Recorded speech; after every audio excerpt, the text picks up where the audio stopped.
Hello, if you track with the channel, you know we're always on the lookout for ways to help families with video games. And today I want to talk about the things you should do before wrapping up this big gift for the holidays. Of course, the excitement of getting it under the tree and that anticipation in the family is something to be savoured.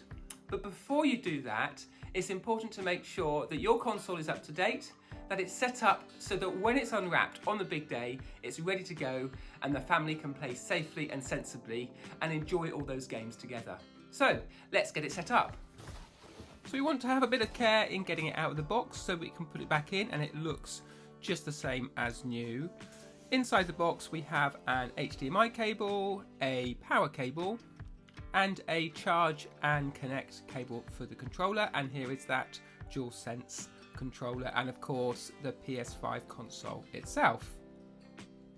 Getting it plugged in is simply a matter of connecting that power cable into the power socket at the bottom, plugging in the HDMI and plugging the other end into your TV. Once it's powered up, you'll see this screen which is asking you to connect the DualSense controller to the PlayStation 5 with that USB cable. Press the PlayStation button and it connects. You can then disconnect that cable if you like, and then we can start working through the settings for your region and for your internet at home. So select your Wi-Fi if that's the route you're going, enter your password, and the PlayStation 5 will then connect your network and start the process of downloading any updates it requires. Depending on the speed of your internet, this can take around half an hour or so, although at peak times, like on Christmas Day, this could take longer as more people than usual are downloading PlayStation updates and content, so it's better not to wait and to get this done ahead of time so that when it opens it's all up to date and ready to go.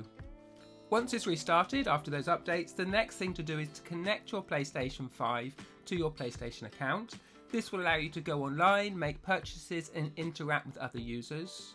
You could download the PlayStation app to do this as an easier route, but equally you can work through that process on the PlayStation 5 itself as we're doing here. At this stage it's important to select require a PS5 login passcode, because that means no one else in the family can log on to your PlayStation 5 as you and change any settings, and you do that by entering 4 different buttons from the PS5 controller and confirming that. This means that only those that know this combination can access and change any settings on your PlayStation 5. If you've already got another PlayStation or another PlayStation 5, you can opt to share content between this and the other console, and that's quite a nice way to have access to a larger library of games in a family. You are now all set to log into your PlayStation 5 with your parent account. You can then assign one of your controllers to this user so that it knows who you are when you're logging in. One thing you might also need to do is to update your controller with a small update, and you do that by plugging in the USB to the controller again and then clicking update controller. It will then get the latest updates and be ready to play when you open that box on the holidays. We can now press up with the controller and right a couple of times over to settings and specify some of the last things to get this all ready to play in the family. So if you pop down to family and parental controls, there's a few things here to specify. First of all, we can set some console-wide restrictions. That means adding another code so that nobody else can change these, and then decide whether other users can create or log in guest accounts, and this is important to make sure that only the right people are accessing the right games. You can also specify these parental control defaults for new users, which says when you add a user, what's the default age that is going to be considered. If you move this down to what you think is a reasonable age for your family, we've picked 12 years old here, when you create a new user that will be specified as a setting for them, and you can opt to set that for both PlayStation 5 and PlayStation 4. And as you can see, this restricts the age limit of games that they can access. We're looking here at the PEGI ratings. In your territory it may well be the ESRB ratings. You can also move down and specify whether new users will be able to access the web browser on the PlayStation 5 by default. The next area to look at is family management. It is important here for parents to create a child account for each child, because not everyone online is who they say they are, and utilising family management settings allows parents to decide what is right for their family. As you can see, the different family members are displayed here. If you need to, you can add another family member.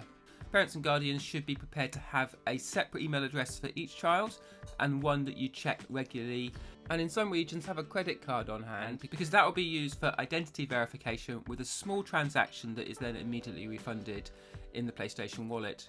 On each of the child accounts, you can specify how long they can play by enabling the restrict playtime option. You can also say, well, when they run out of time, what happens? Are they just notified, or are they logged out of the PlayStation 5 and not able to play anymore until they get that password from you?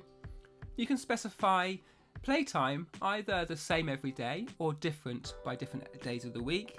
And something we do in my family is on Saturdays and Sundays, there's a bit more time in the day, they're not at school, and so we have a longer playtime limit. A nice thing to do is to agree this playtime with your child, and then the automatic setting on the PlayStation is just helping guide them to a healthy balance of play. You can of course set a different age limit for each of the different child accounts on your PlayStation, and this helps you guide children where you've got a mix of ages, and some kids can play older games and some kids can play younger games. It means that you don't have to monitor what they're playing, and you know that they will have to come to ask you if they want to play a game that's older than the rating you specify. The next area here is about online experience. You can choose to restrict communication and user-generated content. There may be some games that this aspect of interaction is important, and those games can send a request to this account to ask you to create an exception for just that game specifically. On from here, we can specify a monthly spending limit for how much can be spent in games or on games by your children. And this is a nice way not only to limit how much they're spending, but also to give them a sense of pocket money so they can learn the value of these virtual purchases and make an informed decision with you. Now that your accounts are all set up and secure, it's time to make sure you've downloaded any games so that you're ready to go for Christmas Day. And also, if you have got a download code, then navigate across to redeem codes, put your code in and get that downloading too. And if you have got PlayStation Plus, either Essentials, Premium or Extra, go to that area and have a look at which games you'd like to play first and get those downloading too. Once everything has downloaded, you're all set to go. It's worth noting it's important not to just pull the power on the PlayStation 5. Navigate down to the bottom, select the power option and then power off. You are then safe to unplug everything, put it back in the box, wrap it up, safe in the knowledge that not only is your console ready to play, but it's set up for safe and sensible enjoyment of the video games in your family this Christmas.